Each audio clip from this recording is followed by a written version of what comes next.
JBNN keep you informed. I'm Michelle Jones. Before we get into the news, please remember to like, subscribe, leave a comment, and share the news with someone today. Now on to the news. A man fatally shot by police in Wellington Town. A man was fatally shot by the police in Wellington Town in Kingston this morning. The deceased has been identified as 27-year-old Adam Eddy. The incident occurred about 4:45 along Lacey Road. According to the police, an illegal gun was allegedly recovered from the dead man. The matter is being probed by the Independent Commission of Investigations, INDECOM, as at January 15, the police were involved in 12 fatal shootings. Wellington Town falls in the Kingston Eastern Police Division, which imposed a 48-hour curfew on Monday evening. Man out on bail fatally shot by police in Montego Bay. A man was out on bail for murder and illegal possession of a firearm, was fatally shot by the police in St. James on the weekend. The deceased has been identified as 30-year-old Leonardo Murray, otherwise called Bigger Ninja, of Hart Street, Montego Bay. The St. James police report that, at about 5 a.m. Saturday, they carried out a targeted operation on Hart Street in search of wanted men. The cops alleged that Murray pointed a weapon at them and was fatally shot. The police reported that Murray was out on bail for murder and weapons possession, and a condition of his bail was that he should reside in Westmoreland and stay away from St. James. The Independent Commission of Investigations, INDECOM, is probing the incident. About 12 fatal shootings by the security forces have been recorded since the start of January. Suspect in attack on Sentence Bay Mayor Hospital under police guard. A man suspected to be involved in the attack on Sentence Bay Mayor Michael Bill Navis is in hospital under police guard. The man was taken into custody after he was found by the police along the roadway a short distance from the mayor's house in St. Mary with a bullet wound to the chest. He reportedly declined to tell the police who shot him. Bill Navis, who was jumped by an intruder at his house on Monday night, was readmitted to hospital Tuesday afternoon after feeling discomfort. In the meantime, Minister of Local Government and Community Development, Desmond McKenzie, has denounced the attack on Mayor Bill Navis. McKenzie said the outrageous incident has shocked the civil leadership of St. Anne, the people of the parish, and the people all across the country. Elderly man hit by a car while crossing road dies. A St. Catherine senior citizen was hospitalized after being hit by a motor car has died. Ronald McKenzie, 70, a handyman of St. John's Garden in Spanish Town, passed away last night. The incident happened on Monday night. Reports are that, at about 7:15, Mackenzie was crossing St. John's Road when he was hit by a 2018 Nissan Eddy wagon. He was assisted to the Spanish Town Hospital, where he was admitted. He succumbed the following day. The Spanish Town Traffic Department is investigating the matter. Trelawney records first road fatality. The Trelawney Police Division recorded its first road fatality of the year after St. Mary man died following a motor vehicle crash in the parish Monday morning. The deceased has been identified as 32-year-old contractor Kemore Brown of Harmony Hall, Highgate, St. Mary. Reports are that at about 7:20 a.m., a Mazda motor car driven by Brown was heading towards Montego Bay in the North Coast Highway when, upon reaching Cooper's Pen in Trelawney, the vehicle collided with a white 2020 Shackman motor truck which was traveling in the opposite direction. The driver of the car sustained serious injuries and was taken to the Falmouth Public General Hospital, where he was pronounced dead. The Falmouth Traffic Police are investigating. Spencer slapped with 13 charges. A 35-year-old Manchester man is facing over a dozen charges, including accessory to murder after the fact, following his capture by police.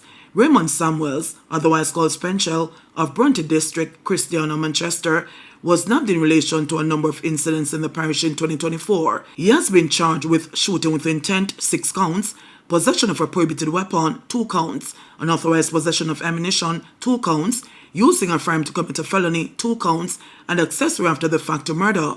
On January 9, acting on information, a team of officers went to a house in Saltmarsh, Trelawney, where Samuels was seen and apprehended. He was later transported to the Mandeville police station, where he was charged on Monday. Police constable accused of killing female colleague of a car remanded. A police constable reportedly orchestrated the murder of his female colleague 8 years ago in a dispute over a car. He is to return to court on March 10, along with 2 alleged triggermen, after their trial failed to start in the Home Circuit Court last week. The victim, Corporal Judith Williams, was gunned down on April 28, 2016, at a bus stop on Bray Street in Dunkirk, East Kingston. She was reportedly shot 6 times by 2 men. Constable Gladstone Williams and the alleged killers, Ron Smith and Jesse Anderson, otherwise called Pops, were remanded by Justice Satan Pusey last Wednesday. The matter had to be postponed because of insufficient jurors. Additionally, the prosecution had failed to settle the indictment. The court was told that no witnesses were to be added to the indictment, while others were to be removed. Consequently, the judge also set a trial readiness hearing for January 27 for the court to be updated on when the indictment has been settled.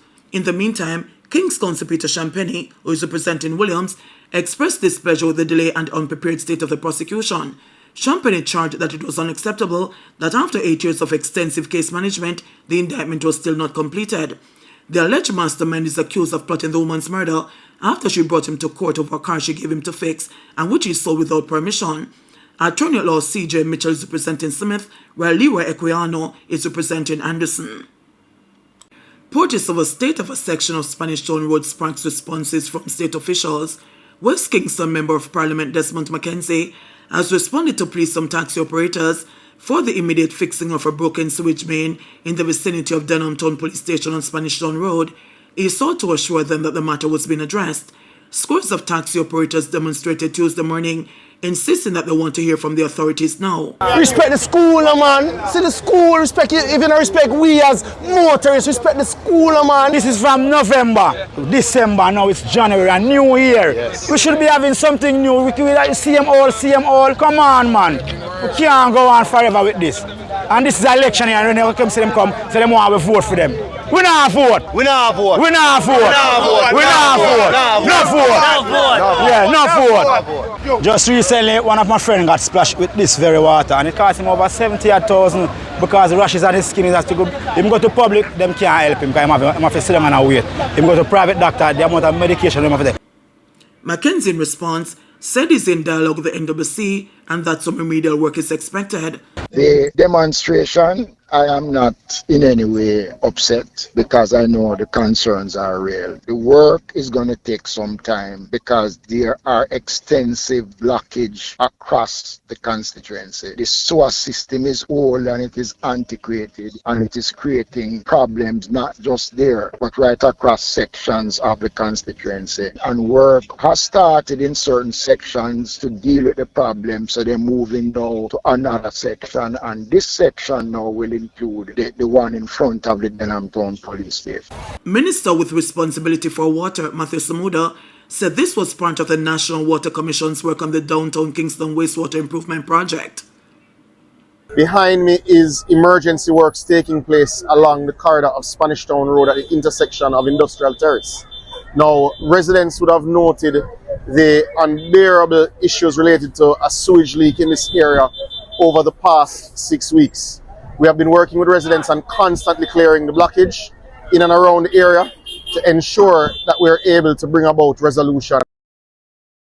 Holness and Golding clash over bad roads. Claims by Prime Minister Dr. Andrew Holness that the current poor state of the country's roads is mainly due to climate change rather than the fault of the government was labelled as nonsense by opposition leader Mark Golding on Tuesday. The reality is that the effects of climate change are creating havoc with infrastructure in several countries. This is not a unique problem to Jamaica.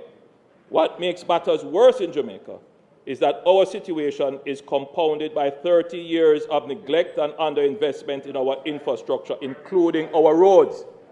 And if you were to look at when this neglect was most intense, when was this neglect of our roads most intense? I don't need to answer that question. I think every Jamaican knows that when that side is in power, when that side is running the economy, there is no revenues to maintain the roads. So the destruction of the roads, Mr. Speaker, is very well the PNP fault.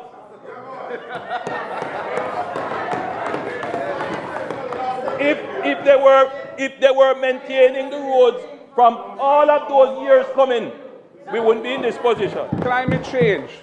To blame the poor, the appalling state of the road network in Jamaica today on climate change is just totally disingenuous. The reality is that there has been an absence of any proper road maintenance policy for years. And you have been in office for 9 years, so you have superintended 9 years of neglect over the maintenance of Jamaica's road network, for which the people are holding you accountable now. And that's just the reality of it. There used to be a road maintenance fund, which was established and funded to support road maintenance programs. That was put to an end under the JLP government to help to finance some of the loans that were taken from China, as it was in that case, to finance some of the major road projects. Jamaica's had decades of major road projects, but very little road maintenance. And what bothers me about your approach is that it's going to continue into the future if you are allowed to continue in government. There will be inadequate maintenance as a permanent feature of your government's regime, because you're continuing to be fixated on major road projects, because no doubt the benefits that flow, that can be the collateral benefits that flow from those major road projects, of which we are all aware.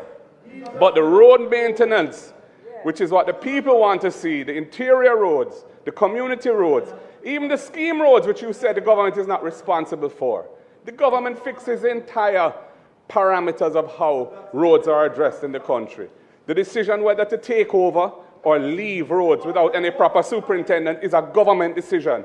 You can't shirk responsibility for scheme roads because you say developers developed it and it was never handed over. These are schemes which have been in this situation for year after year after year with no proper arrangement for dealing with the fixing of the roads in those schemes. So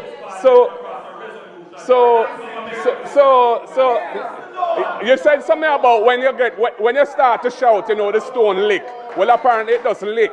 That's why you're shouting at me now. Yeah. So Mr. Speaker. Hold for me, please. Let us conduct ourselves in an honorable way. You may continue. Yeah. Thank you, Mr. Speaker. So, Mr. Speaker. Wait, man. No, there's a line. This side there that climate change caused the bad roads in Jamaica. Mash down that lie. It has nothing to do with it. We have had heavy rains from time to time in Jamaica for years. Climate change is a reality and it's coming at us. But to blame the poor state of the road network of the country on climate change is a farce. And the people of Jamaica don't believe it. Leader. They're holding you accountable Opposition for it. leader. And for you to try and pretend that it's a PNP responsible for it. When you've been in Opposition government leader. for 9 years. It just does not wash. You mentioned housing scheme that this government abandoned those housing schemes, not fixing them. Under the last government, I brought a private member's motion to state that the moment the first title is issued, they did not. Mr. Speaker, it's on the other paper now that once it's on the other paper now that government takes over housing scheme that they abandoned when I brought it here, and it's back on the other paper. Look here, I sent back on the banner about to England.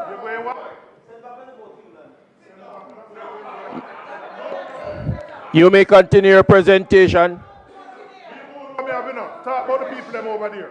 If you want to start the argument. Talk about the people them over there. Mr. Speaker, I know discussions about resolutions brought here are neither here nor there. The reality is that Jamaica has a proliferation of schemes that were developed by private developers where the roads are in limbo. And you can't shirk responsibilities as a government by saying, oh, that's the way it is. It's the duty of the government to fix the system if the system is flawed. The fact that you're very bad at fixing systems is no excuse. And that failure is replicated in many different areas in terms of how the state interfaces with the population, where there are all sorts of inefficiencies which people suffer from daily and need to be corrected, and you're very poor at correcting it. But the point about this is climate change is not the excuse. It's not an excuse that can absolve you from responsibility for your stewardship of the road network over the last 9 years. Highways have been built. Highways were built by many governments. The North Coast Highway was built by the PNP. The East-West Highway was built by the PNP. The North-South Highway was built by the PNP. So And you've built some roads too. But the road network, despite the increase in fiscal space, which has been the legacy of the successful execution of the IMF program under the PNP administration of Portia Simpson Miller, after the Bruce Golding administration collapsed the program and couldn't cross it and had to give up on it, couldn't pass any tests. We took it over and we set the groundwork. We did the heavy lifting. That is why the tax system was fixed by a proliferation of tax legislation and administrative changes which have borne great fruit. Where the revenue has increased year. Member, if you notice your mic is off. I am saying to you, you were given 5 minutes to respond. You have used your 5 minutes. I am going.